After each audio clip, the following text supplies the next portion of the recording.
You're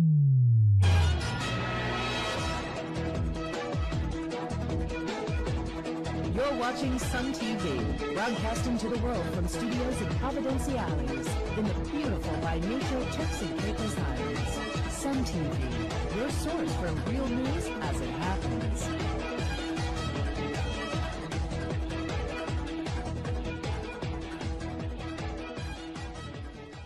I'm Tadleen Dafferlin, and thanks for watching this edition of Sun TV News. In our headlines today, doctors at the hospital express concern about the number of babies that are being born with serious problems.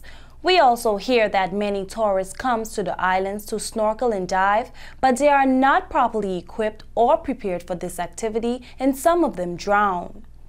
In recent years, there has been an increase in the number of babies that are being born in the Turks and Caicos Islands.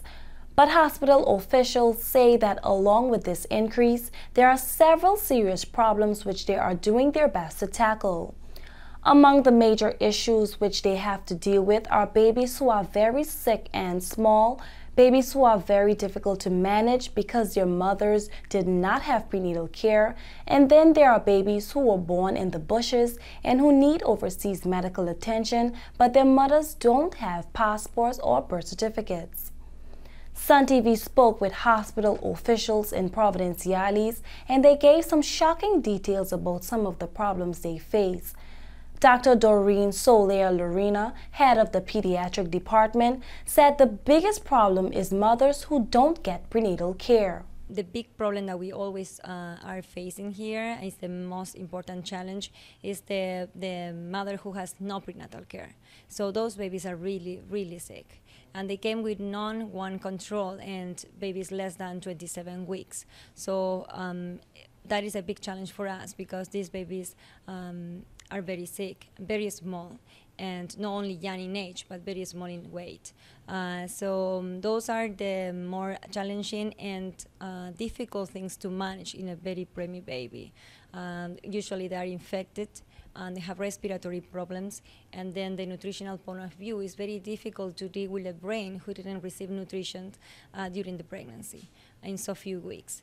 That is the most big problem that we have today. Still that we have increased and improved all the things in our NICU, we have a very good feedback for parents and a very good outcomes in our babies more than 27 weekers, even from more than 25 weekers. Now we have everything and all the resources to keep them here for longer time. Before we have always the rush to send them overseas. Today we don't have that rush. We can keep them for weeks. We have parenteral nutrition, we have NICU nurses, we have everything we need for them. And then when they're more stable, in better condition, if the kids need more hospitalized weeks or surgical repairments or things like that, we need to send them overseas. But the rest of them, we are very, very good. We can keep them here. And that is a big change since I arrived here more than 3 years ago.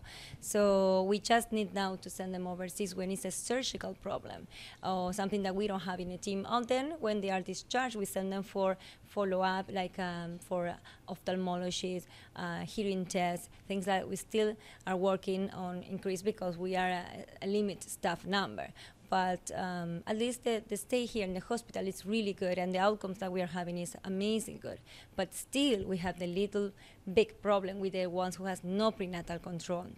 Most of those mothers has not national insurance, so they not only not control the pregnancy, they have no chances then to ask for more support. So when they are right here, the situation of the babies is really, really challenging, and we are facing big problems. It's very difficult to stabilize them and to send them overseas, and then a lot of other problems comes on the hand of that. The parent has no passports, the baby has no passport, and that is a big problem, and it's no immigration problem, it's not really our problem, it's something about legal problems that we cannot deal with, because without passport you cannot go anywhere.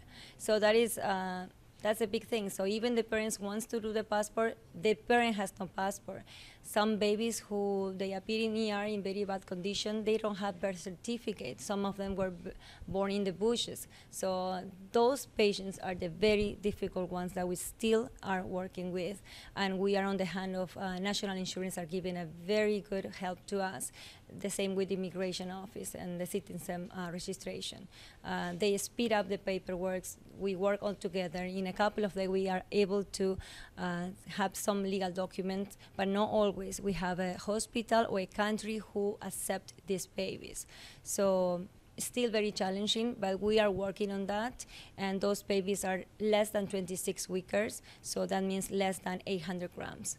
The rest of them, we are happy that we can still deal with them, and they are going home very happy, and we have very good feedback with parents. She said, however, that some mothers are getting prenatal care from the clinic in Blue Hills. Most of the mothers now are receiving prenatal care, and that comes on the hand of that we have the Blue Hill clinics. So some people, they have the information that even you don't have a national insurance, you can go to a clinic for free and you will receive prenatal care. So that has changed a lot, and that has helped us a lot. Dr. Ann Males, chief of the clinical services, said one of the messages they want to get over is the importance of antenatal care to all of the mothers, which is available in Providenciales and in Grand Turk. She added that it is important that the mothers access this care because it saves problems later on. We do have a large number of births here at the hospital, and those births are on a very slightly upward trend. And one of the messages that we want to get over is the importance of antenatal care to all the mummies. The antenatal care is available within the country through the Ministry of Health and also through the hospital here and on Grand Turk as well. And it is just so important that the mums access this care. It saves problems later on, and particularly it means we can keep an eye on the blood pressures of the new mummies, and also if they may be diabetic, we can make sure that that's well controlled. If you've got uncontrolled high blood pressure, hypertension, that can cause problems the nearer to the birth that you get. We do have a lot of premature babies here within the hospital. Some of these are born as young as 24, 25 weeks. And these babies have got not a huge chance of survival all the time. And if the mum is fit and healthy, the longer the baby stays in the mum, the better it is for that baby. Dr. Males revealed that last week a baby was born at the hospital and it weighed about 2 pounds and had to stay in the hospital for more than 90 days. We had a baby discharged last week who, when that baby was born, was less than 2 pounds in weight. That's smaller than a bag of sugar. And the baby was with us for over 90 days, but has gone home and is okay. The baby's all right. We do get some quite small babies, low birth weights, that may be sort of up to 35 weeks, and those babies are in our NICU, which is our Neonatal Intensive Care Unit, where we've got specially trained nurses, and we've got a neonatologist as well, who looks after the babies. We've got first world equipment to look after them, and it gives these babies a fighting chance. Unfortunately, not all these very young babies, these very premature babies, will survive, but at least they've got a really good chance of surviving with the skills and the equipment that we've got here in the hospital. But as I say, I can't stress highly enough the need for good antenatal care, and that is available. She said that diabetes during pregnancy can cause problems with the babies, which can sometimes be very large because of the mother being diabetic. With diabetes, sometimes the mummies are diabetics before they fall pregnant, but diabetes can happen during pregnancy, and it does cause difficulties and problems with the baby growing inside. Sometimes these babies can be very large because of the diabetes, but with good antenatal care we can control the diabetic symptoms, and we can make sure that both the mum and the baby are well looked after and well cared for. You're watching Sun TV, broadcasting to the world from studios in Providenciales, in the beautiful by nature Turks and Caicos Islands. Sun TV, your source for real news as it happens. Life moves fast. It's extraordinary what you can see when you take a second look. Capture the extraordinary around you with Digicel's 4G mobile internet. Share the moment instantly with our superfast speeds on your mobile device. The internet as it was meant to be. Only with Digicel 4G. Digicel. Be extraordinary. Welcome back. The Turks and Caicos Islands is a well-known destination for snorkeling and diving. People from all around the world come to these islands to enjoy our turquoise waters and our beautiful reefs.